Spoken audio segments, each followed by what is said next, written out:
호박이다. 너무 예쁘게 잘 나온다. 어떡해. 찍어. 호박 진짜. 아니 이게 그림 저걸로 잡히니까 이쁘다. 갑자기 호박이라고 뭐지? 어? 일부러 가리고 있어. 아 그런 거요? 애초도 써줘요?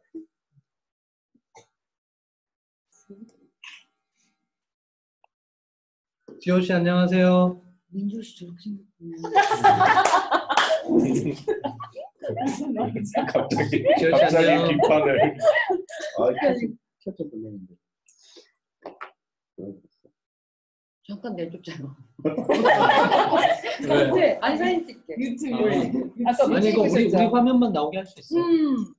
우리 화면만 크게 나오게 해줘. 그 위에 거 누르면 그 지호님이 그 마이크를 끄신 거. 뭐예요? 아 원래 자기 화면 크게 안 나오나? 아니 나올 텐데. 그 말을 하시고 같은데. 잠깐 강퇴해요.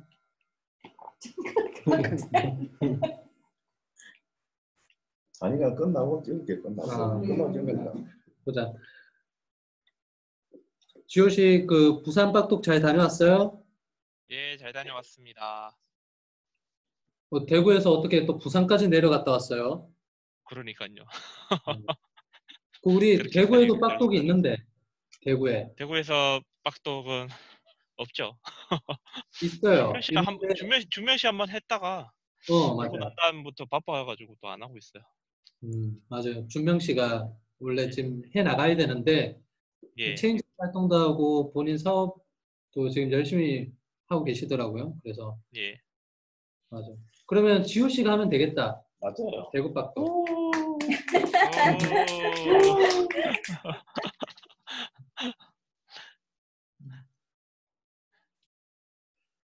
자, 우리 저기 지금 3교시에는 이렇게 세 분 우선 지금 들어와 주셨는데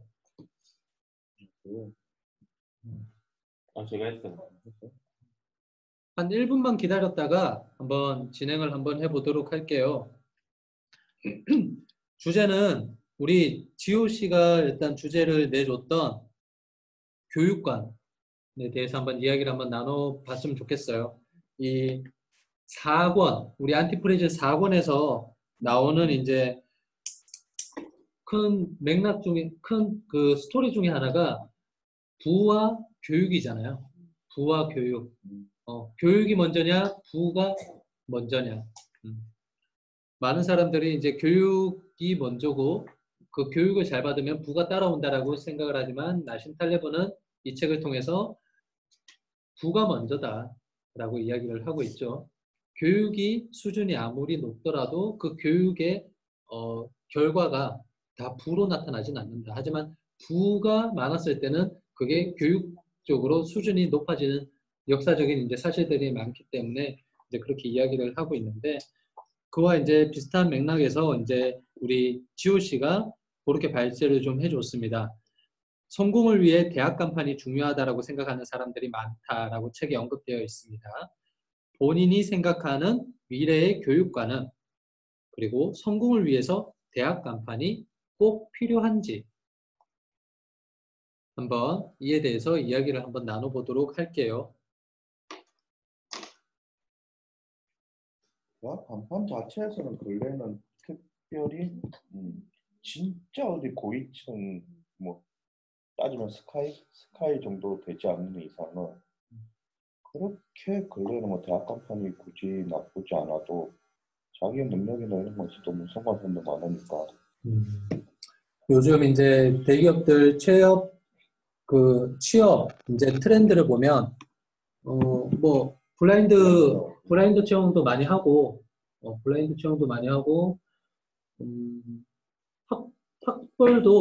학벌도 저는 제가 체감하기로는 그냥 일반 대기업 기준으로 봤을 때 서울대를 제외하고는 다들 비슷한 것 같아요.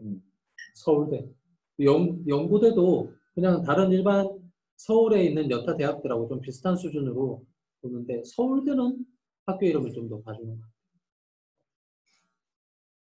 근데 요즘 그런 이제 좀 트렌드가 좀 많이 바뀐 것 같아요. 이런 취업 시장에서 보면 예전에는 정말 인류대학이라고 하는 이제 스카이하고 그 외에 이제 4대 문안에 들어가 있는 이제 서울 대학들이 이제 그런 취업 시장에서 굉장히 인기가 많았고 이제 좀 상대적으로 이렇게 좀 차별을 받았다고 느낌을 많이 받는 이제 지방 사립대들이 많았는데 요즘은 좀 덜 한 것 같아요. 요즘은 이런 학벌보다는 경력을 더 우선시하는 것 같아요. 요거는 신 박사님도 얘기를 했고 제 주변에도 한번 좀 많이 이야기를 많이 듣고 있는데 실제로 현대기아차가 지금 이제 신입사원 채용이 없어요.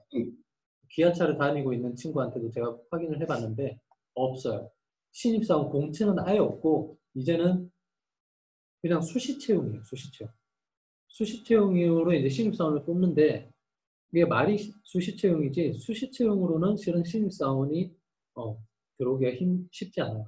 다른 회사에서 인턴 생활을 해봤든지 아니면 다른 회사에서 동종업계 다른 회사에서 한 2, 3년 일을 하다가 그런 현기차에 신입사원으로 지원을 했을 때 그런 경력을 좀 인정받고 점수를 더 받는 친구들이 이제 취업시장에서 좀 더 이렇게 경쟁력이 있지 그냥 그런 경력이 없는 그냥 제 생각에는 서울대를 제외한 다른 대학들이면 학벌이 저는 요즘은 그렇게 대세는 아닌 것 같아요.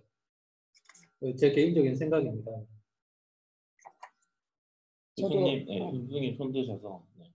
네, 효성 씨. 마이크를 네. 이거 발제요.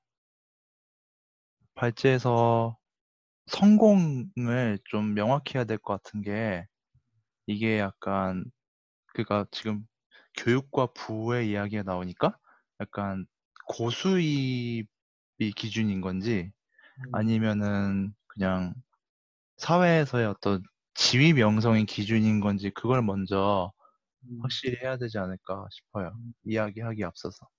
근데 예, 좋은 지적이에요. 실은 성공이라는 그 키워드가 두 가지 다 의미를 담고 있는 것 같아요. 되게 날카로운 지적인데 지금 우리가 책 맥락에서 이해를 하려고 하면 부의 관점에서 좀 더 쳐다봐야 되는 게 아닌가 저는 싶은 생각이 드네요.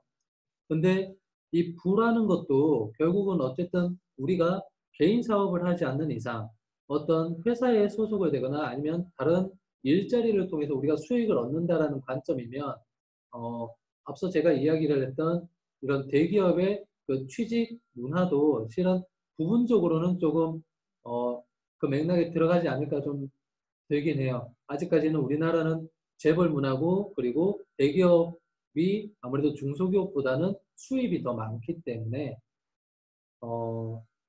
그래도 조금 큰 회사를 들어가는 게 아니면 조금 더 연봉을 많이 주는 회사로 들어갈 수 있는 확률이 이 학벌이랑 한번 연관지어 봤을 때 저는 최근에는 그런 트렌드가 서울대를 빼면 좀 많이 약해진 것 같다라고 좀 설명을 좀 드리고 싶네요.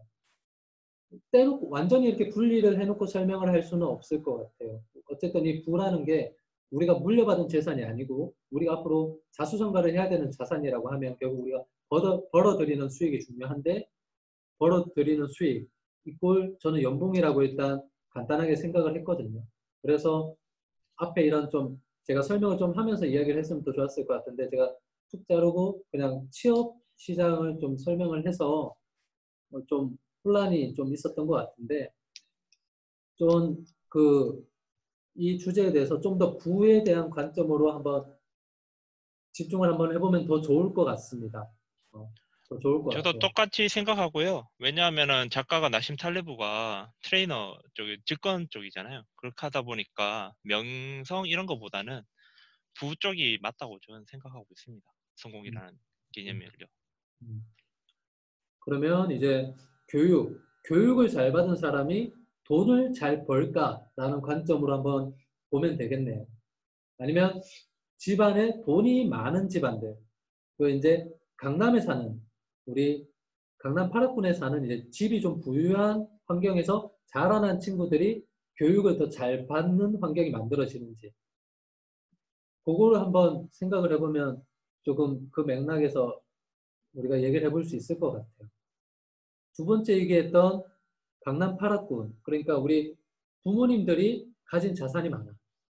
그러면 그 자녀들이 좋은 환경에서 좀 더 좋은 교육을 받을 수 있는 환경이 만들어지는 사회인 것 같아요. 우리나라는. 어떻게 생각들 하시나요? 저는 돈이 있으면 우리나라에서는 교육을 더 잘 받을 수 있다고 생각을 하거든요. 네, 효성 씨. 저는 개인적으로 약간 지금처럼 이렇게 자소서나 수시가 되게 만연하고 지금 저희가 입시하던 시절에 비해 정시가 많이 줄었잖아요. 전 이걸 굉장히 비판적으로 보는데 약간 물론 이거는 약간 좀 더 이렇게 막 수시를 옹호하는 입장이랑 좀 더 논의를 해봐야 되겠지만은 저는 그냥 약간 EBS나 이런 약간 무료 교육이나 이런 걸 통해서 이렇게 수능 문제 교육을 이렇게 하는 게 저는 이게 좀 더 그래도 빈곤층이나 이런 쪽에 좀 더 기회를 좀 더 평등하게 주는 게 아닌가 생각이 들거든요. 예를 들면 그리고 강남 8학군에서 뭔가 돈을 부어서 이렇게 교육을 하는 게 그게 질적인 교육은 아니에요. 그냥 어디까지나 약간 자기소개서를 좀 더 화려하게 꾸미는 약간 그런 것이 그게 우리가 여기서 나심 탈레브가 말하는 궁극적으로 사람을 성장시키고 뭔가 이렇게 성장시키는 그런 교육은 아니라고 생각을 해서 그래서 약간 어떻게 보면은 강남 8학군을 굳이 이제 부와 교육의 문제로 따지자면은 그냥 이런 강남 8학군에만 있는 환경 자체가 그냥 어떻게 보면 부를 좀 더 누리는 데 있어서 자기들만의 어떤 약간 좀 맥락은 좀 다를 수 있는데 장하준 교수가 이제 말했던 사다리 걷어차기 비슷하게 자기들만의 어떤 영역을 만드는 그런 것이라고 생각을 해요. 그리고 약간 저는 이게 좀 사실 조심스럽긴 한데 신박사 TV에서 신박사님이 막 말씀하시는 거 보면은 막 석학들 막 엄청 지금 세계 유명한 부자들 이런 인물들 언급 많이 하면서 사회과학 이런 것도 언급 되게 많이 하는데 그 우리가 되게 잘 아는 페이스북 창업자 뭐 누구지?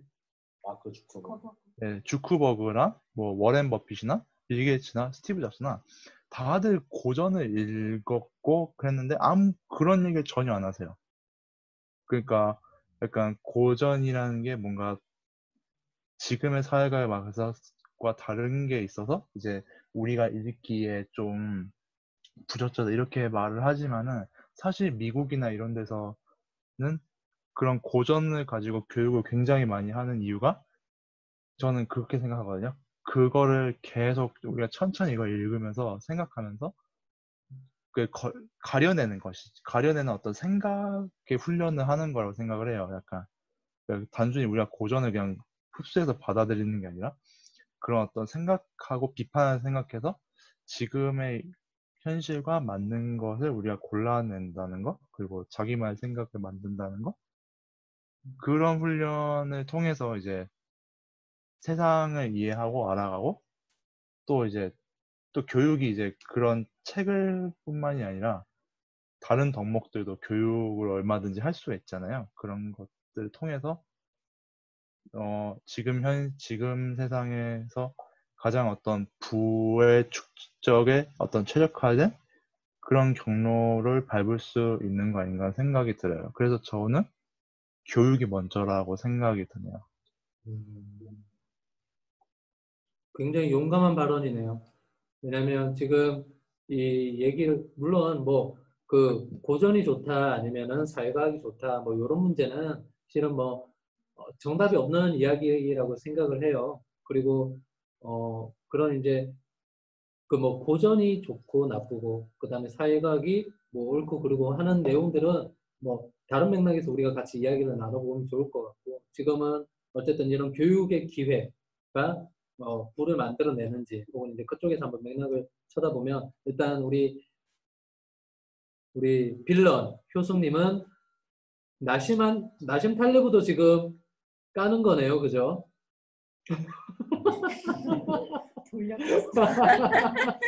심박사도 까고. 심박사도 까고. 맞죠? 모두 까지.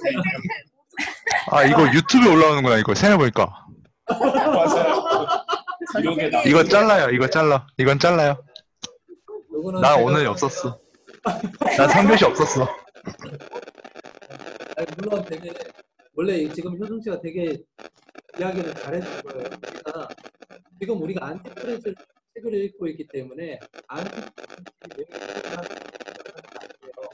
책은 비판적으로 읽어야 되는 비판적으로 지직거리는 부분이 있나요?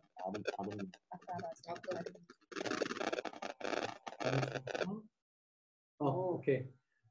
그리고 효숙님 말이 틀린 게 아닌 게 저는 이제 댓글을 좀 자주 어쩔 때는 뭐 몰아서 보는데 효숙님처럼 말씀하시는 분들이 굉장히 많아요 댓글로. 아니 좋은 고전도 너무 많고 한데 왜 신박사님은 왜 고전을 멸시하느냐 이런 댓글이 굉장히 많아요. 저는 뭐 그거는 실은 관점의 차이라고 저는 생각을 해요. 제가 좋아하는 영화 배우인 윌 스미스의 자녀들도 교육을 정규 과정을 안 시킵니다. 정규 과정을 안 시켰고 플라톤의 국가론을 가르치기 위해서 고등학교를 안 보낸 걸로 알고 있어요. 이제 그런 고전에서 오는 어떤 그런 사고의 힘이 우리가 일반적으로 다니는 중고등학교에서는 배울 수 없다라고 생각을 하기 때문에 정규 교육 과정을 안 시킨 거지. 윌 스미스가 정규 교육을 안 시키고 플라토닉 국가론을 가르치는 게 사회과학이 나쁘고 고전이 맞다라고 생각을 해서 가르치는 건 아니라고 생각을 해요. 플라토닉 국가론을 통해서 이제 사고하는 힘을 키워주고 싶은데 그래서 어떤 게 이제 그 자녀들이 본인이 이제 이 세상에서 자기의 가치를 가지고 주관적으로 판단을 할 때 어떤 기준으로 판단을 하는 그런 사고력을 좀 명확하게 길러주고 싶은데 그 일반 학교에서는 그런 교육 과정이 없기 때문에 그냥 가정교육을 시키고 그렇게 시키는 거지. 이게 사회과학이 나쁘고 고전이 무조건 좋다라 그래서 그렇게 시키는 건 아닌 것 같아요. 왜냐면 윌 스미스는 실제로 본인이 그 영화를 픽할 때는 통계를 따져요. 본인이 영화를 픽할 때는 실제로 통계를 합니다. 그 통계에 실은 사회과학에도 있거든요. 그래서 이 윌 스미스가 이거를 뭐 A가 좋고 뭐 그래서 그런 건 아닌 것 같고 그런 정규 과정보다는 이제 본인이 생각하는 교육 과정이 맞다라고 생각을 해서 그렇게 키우는 것 같고 내 안자를 꼬고 이거 그대로 방송에 내보낼 거예요. 네, 그리고 신박사님이 고전을 읽지 말라고 하시는 이유는 제가 생각하는 약간 이런 맥락이 깔려 있는 게 사실 1년에 한 권도 안 읽던 사람이 갑자기 고전을 읽는다고 맞아. 하면은 책 읽기를 굉장히 포기하기가 쉽고 그리고 또 되게 문체가 좀 어려운 부분이 있어서 오해하기 딱 좋기 때문에 약간 처음부터 고전을 시작하지 말고 예를 들어 순간의 힘이나 이런 사회과학 책은 그래도 편하게 읽을 수 있으니까 그걸로 어느 정도 실력을 쌓고 이제 고전을 읽으라고 하시는 것 같아요. 네, 그리고 제가 하나 더 얘기를 드리면 이제 그 삼성의 이건희 회장님이 아들인 이재용 부회장님한테 맞아요. 물려준 책이 한 권 있어요. 맞아요. 그게 논어입니다. 맞아요. 논어. 이제 그게 굉장히 좀 심오하고 철학적인 이야기를 많이 담고 있어서 계속 되뇌어야 하는데 이제 우리 같은 초보 독서가들한테는 좀 굉장히 난해한 내용들도 많고 심오한 내용들도 많기 때문에 이제 그렇게 말씀을 하셨던 것 같아요. 효승 씨 요새 논어 읽잖아요. 누구요? 효승 씨. 아니, 그러니까 맞아요. 네, 잘 알겠습니다. 사실 네. 근데 일단은 다시 한번 우리 발제로 한번 다시 한번 논어를 어른이 중학생 때 추천받아가지고 읽었는데 정말 죽을 뻔했어. 논어 얘기하시는 거죠? 네. 그러니까 고전을 모르는데 중학생 때 이걸 추천받아서 읽으라고 했어서 그때 못 모르고 읽었다가 엄청 혼난 적이 있어요. 그러니까 어느 정도 그 독서의 내공이 되시는 분들은 이제 좋은 것과 나쁜 것을 구분할 수 있지만 그걸 아직 안 하고 있는 단계에서는 책을 읽을 때 그 얘기하신 거는 큐블리케이션이라고 하시잖아요. 그러니까 어쨌든지 간에 이게 뭐라 해야 되지? 큐레이션의 형태라서 어느 정도 양질의 컨텐츠를 골라서 주는 거기 때문에 그 범위 안에서 추천한 거지 그 나머지를 읽지 말라는 소리는 아닌 것 같아요. 음, 음, 맞는 것 같습니다. 맞는 것 같고. 한번 저기 발제로 다시 한번 집중을 좀 해볼게요. 일단 그래서 효승 씨는 이제 이야기를 해준 게 효승 씨가 생각하기에는 그래도 교육이 부를 창출하는 데 도 도움이 된다라고 지금 말씀을 해주셨고 실은 이렇게 본인의 비판적인 사고나 비판적인 입장을 자신 있게 이야기를 해줄 수 있어야 돼요. 이거는 제가 우리 팀원들한테 좀 바라는 바예요. 바라는 바. 우리가 무조건 이 책의 내용을 맹목적으로 받아들여서는 안 되거든요. 더군다나 우리는 더 위험한 게 우리가 잘 몰라요. 잘 몰라요. 그래서 아까 우리 효승 씨가 우리 톡방에도 이야기를 해줬듯이 그 나심 탈레브가 장하준 교수를 무조건적으로 비판을 하거든요. 근데 장하준 교수가 이야기하는 어떤 그런 경제학의 어떤 개념에서 맞는 이야기도 있을 거예요. 제가 잘 몰라서 뭐 정확하게 어떤 부분은 저도 그렇게 생각을 하고 뭐 어떤 부분은 나심 탈레브가 맞고 이렇게 이야기를 못 하겠지만 그런 이야기는 실은 그렇기 때문에 이렇게 슬로우 리딩에서는 이렇게 나오는 개념들을 우리가 모를 때 하나씩 하나씩 좀 찾아가 봐야 되는 것 같아요. 네, 혹시 교육을 배우는 목적 있잖아요. 네, 그 부분에 대해 가지고 우리가 왜 교육을 해야 될까? 네, 그런 부분이 약간 고민이 좀 되거든요. 솔직히 말씀드리면 우리가 대학에 대한 뭐 간판을 이렇게 노리고 이런 거는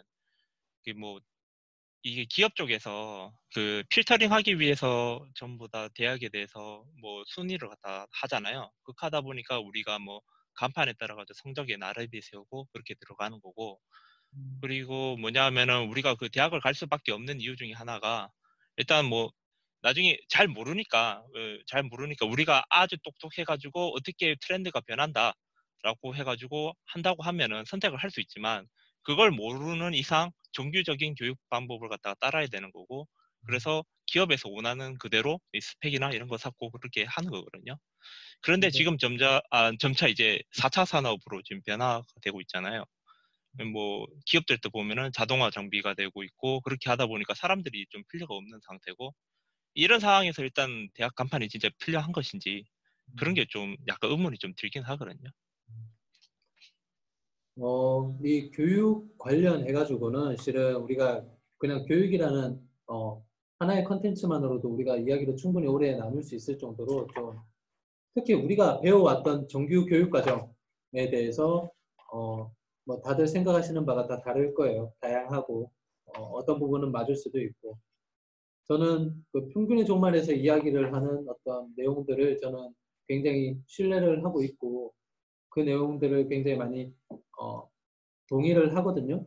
그래서 뭐 저는 실은 우리 아이들이 대학을 안 가도 된다라는 입장이에요. 저는 우리 아이들이 이게 이제 우리나라 사회에서 우리 아이들이 그 정도 자랐을 때 한 뭐 19살, 20살 정도로 자랐을 때 우리나라의 사회 분위기 어떨지는 잘 모르겠어요. 근데 그럼에도 불구하고 본인이 하고 싶은 일을 배우기 위해서 들어가는 대학이 아니고 학교 이름을 맞춰서 취직을 하기 위해서 들어가는 대학이면 저는 안 가도 된다라는 생각입니다. 왜냐하면 제 전철을 다시 밟게 하고 싶진 않아요.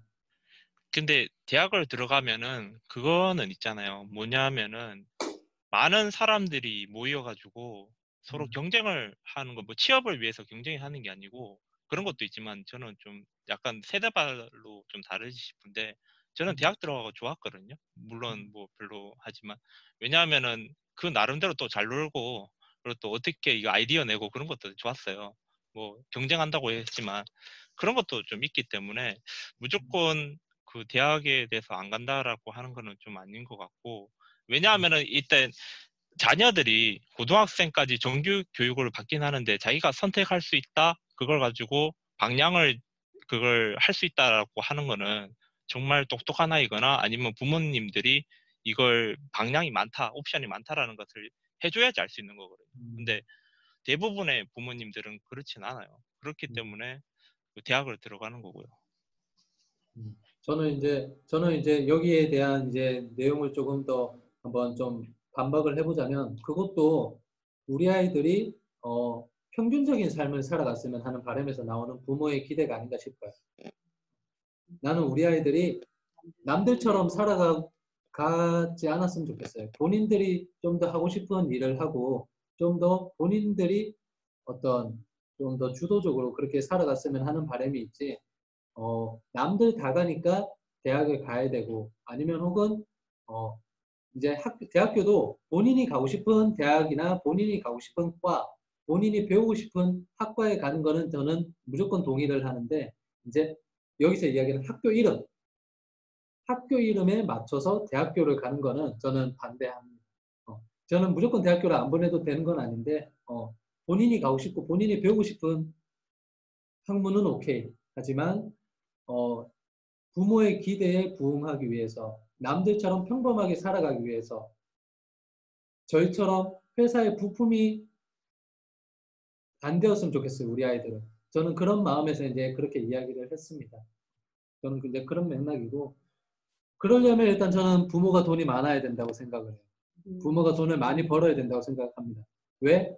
이게 정규과정을 밟지 않으면 그리고 지금은 아직은 우리나라가 이런 좋은 학교로 나오면 그래도 기회가 많은 건 사실이에요.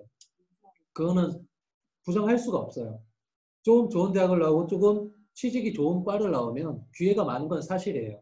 근데 그런 기회를 얻지 않고 본인이 하고 싶은 일을 하게 했을 때 오는 리스크는 분명히 커. 일반 그냥 정규 과정을 받는 것보다는 리스크가 큽니다. 그 리스크를 부모가 뒷받침을 해주려면 부모가 적당히 부는 갖추어야 된다고 생각을 해요. 우리 아이가 실패를 하더라도 다시 딛고 일어날 수 있도록 그 정도 경제적인 제반 좀 갖추고 있는 게 필요하다고 생각을 합니다. 그래서 제가 돈을 많이 벌어야 되는 이유고 그래요.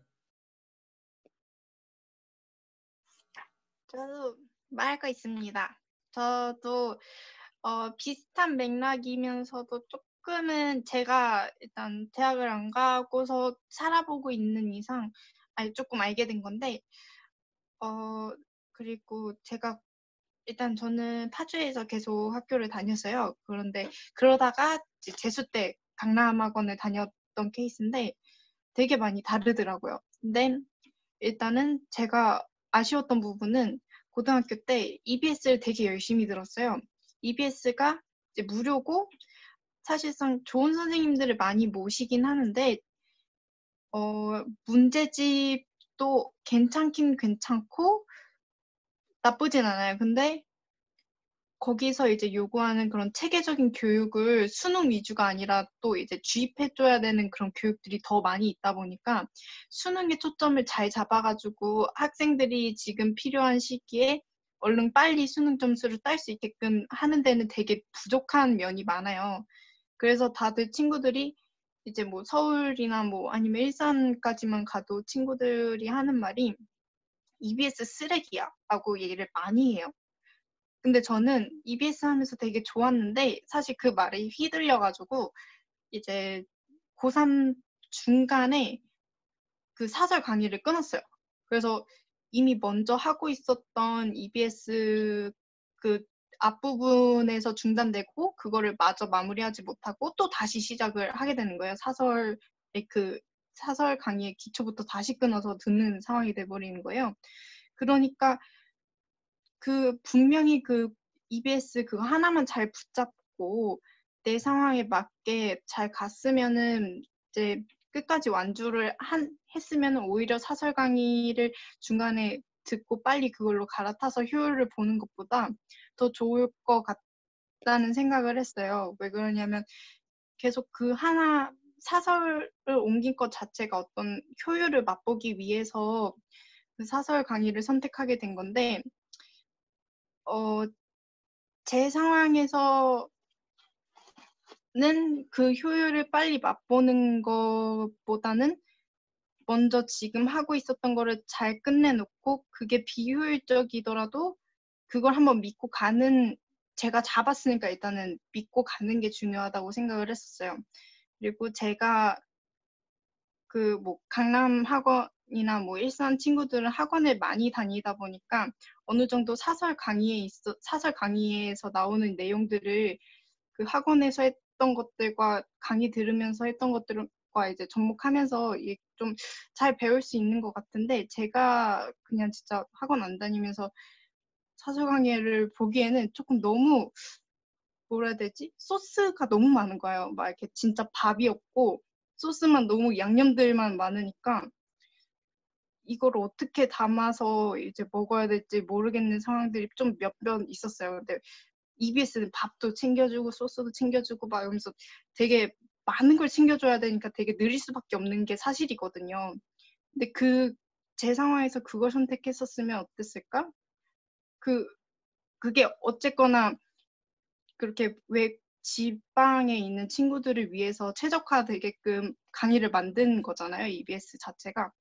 그래서 내 상황에서 이제 잘 맞는 거를 보고 내 지금 자리에서 뭐가 필요한지를 보는 게 더 중요하겠다라는 생각이에요.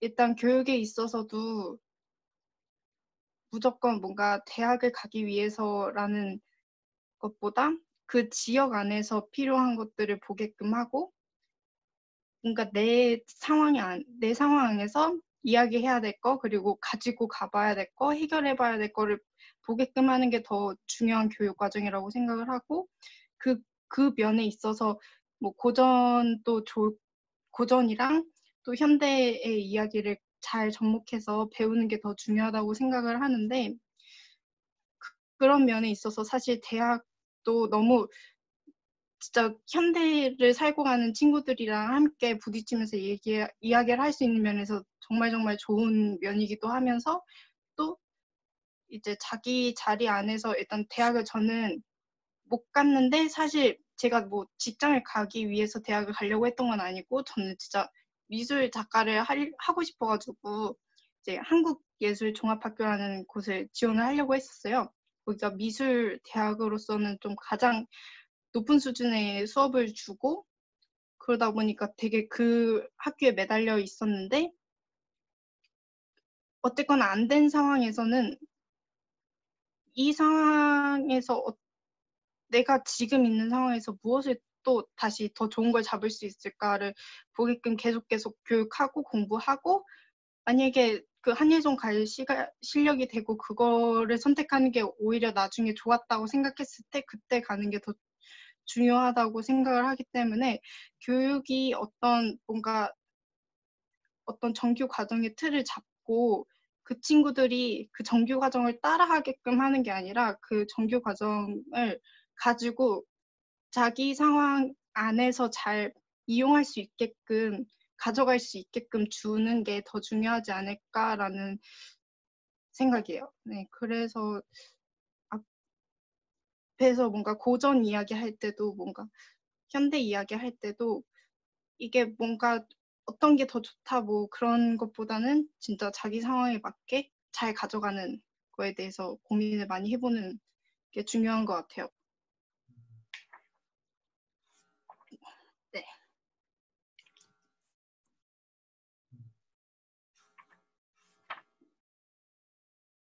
또 이제 그 교육과 부의 상관관계 혹은 자신의 그런 이제 본인이 생각하는 교육관에 대해서 한번 이야기를 더 나눠보고 싶으신 분 계세요?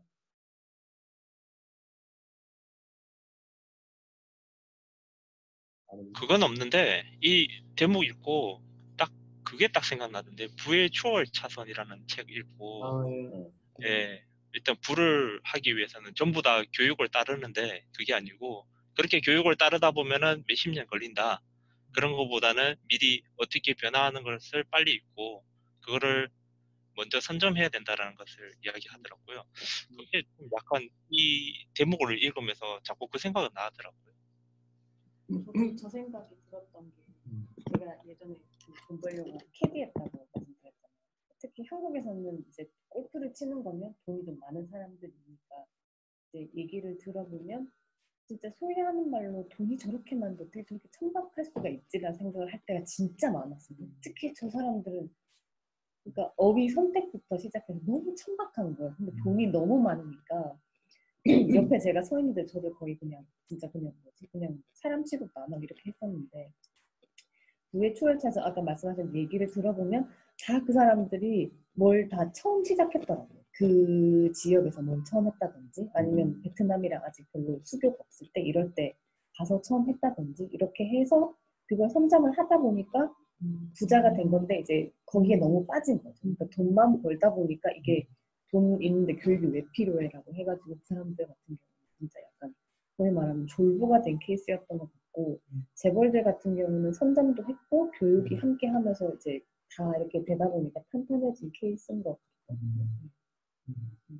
진짜 달랐어요. 진짜 소위 말하는 좀 유명하신 부자들 뭐 이런 분들 같은 경우는 매너도 되게 좋으시고 그다음에 어휘 선택하시는 거나 아니면 대화하는 수준도 와 저런 대화를 하는구나 생각할 때가 많았는데 소위 말하는 졸부들 같은 경우는 이런 경우가 되게 많았거든요. 그래서 그 생각이 지금 이 이야기 들으면서 드는 생각이 저는 그것도 한번 생각해 보면 좋을 것 같아요. 오늘 이제 토론이 끝나고도 한번 생각을 해보면 좋을 것 같은 게 그럼 우리나라의 재벌들의 시작은 과연 어디서 시작됐을까?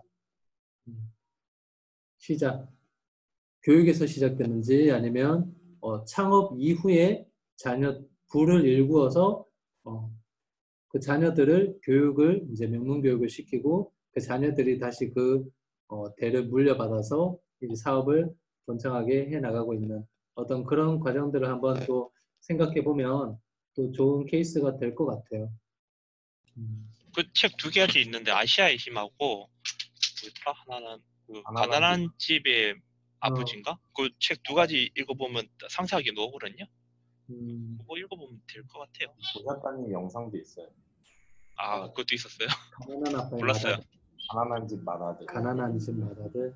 그러니까 우리나라에서 정부 차원에서 몇 가지 대기업들에게 굉장히 엄청나게 많은 혜택을 줬거든요. 물론 그 대기업들이 다 살아남은 건 아니지만 그래도 그런 살아남은 대기업 그렇게 해서 이제 개발도상국 그런 기관을 거쳐서 이제 나름 선진국 대열에 오르게 됐는데 이제 그 대기업들이 그 자기가 받은 혜택을 다시 나누느냐 약간 이런 얘기였어요.